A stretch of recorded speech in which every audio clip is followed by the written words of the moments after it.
Hey guys, welcome back to another episode of Hearthstone. Today we're going to be continuing to check out the Kobolds and Catacombs expansion, this time with our first match featuring Murloc Paladin. That's right, we've finally gotten around to checking out Murloc Paladin. I just opened some packs recently and finally had enough dust to be able to craft it, and I'm figuring since the next year is going to be starting in the next month or two here, we're going to want to be sort of more forward thinking with our decks. So rather than recrafting patches so that I can have the other very good Paladin deck in this expansion, I decided to just go all in and craft the Murlocs that I was missing. So now we can play what is one of the best, if not the best, deck in the current meta. Big fan of Murloc Paladin when I'm playing it, not so much when I'm playing against it. With that said, let's go annoy some people. Uther versus Liadrin. Huh. My first match with this deck may be a mirror match. That's interesting. I'm going to be dumping pretty much everything in this hand because none of this is the Murlocs I'm looking for. Hopefully we can pull some more Murloc-y stuff out of here now. Yes, that's much, much better. Oh yeah, so much better. I'm okay with this. I don't know about the Grimscreel Chum, but that's alright. Wow, guess it'll be fine. We are going to be playing a mirror match after all. I'm going to save my coin for now, since Vilefin wouldn't be able to get what I want anyways. Oh, bummer. It's got a 3-2. Well, I am going to just coin Rallying Blade to remove that thing, because I don't want to deal with it. And yeah, we're just going to be hanging out here a little bit. We want our opponent to sort of play out his hand. But we're also going to be trying to keep our tempo going at the same time, so it's going to be a bit difficult. Wow, this is quite the mirror matchup. Although he has a pretty hefty advantage at this point. Blessing of Kings ain't bad. Not super useful here. We'll go ahead and Vilefin and Hero Power. I don't really want a Hydrologist because he's just going to bop it with his weapon right away. So yeah, we'll just Hero Power for another Murloc. And I'm going to hold off on using my last weapon charge because Murlocs are pretty low health in general, so we can work with that. There we go. So now his weapon's broken, so we can drop the Hydrologist safely next turn. Unless he plays another one. We do have Bitter Tide for turn 5 as well, which should be pretty good.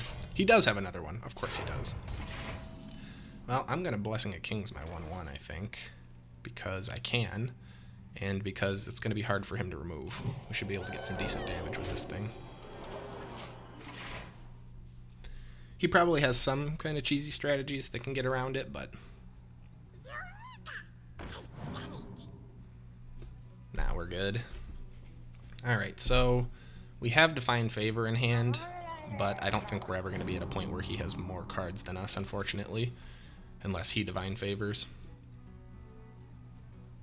He got the 2/4. I'm just going to keep going face at the moment. Well, actually, it'd probably be smarter to remove more Murlocs. In retrospect, we can clear his board, so we should.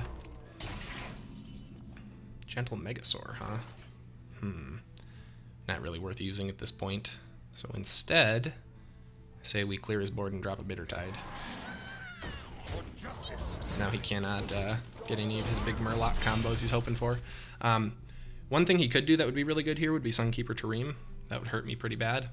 But that would also take away one of his biggest combos, so we'll see. He does have a secret coming too, so we'll want to keep that in mind. Decent chance of an eye for an eye with our 8/8 in play. Wow, he's pretty desperate for somebody who's in a pretty okay position. I mean, I suppose I have my 8/8, but he has a pretty good life advantage. Well, I guess it's not that much. Oh, I see what he's doing. Well, I am not really going to have a great way to deal with that, unfortunately. Oh, that'll work. Go ahead and drop that. Hydrologist. And I will take, in this case, do I want Noble Sacrifice? Redemption is pretty good, too. Let's do Redemption. Although I am actually not going to play it this turn, I don't think. I would rather... Well, do I want to... Yeah, we might as well Cold Light.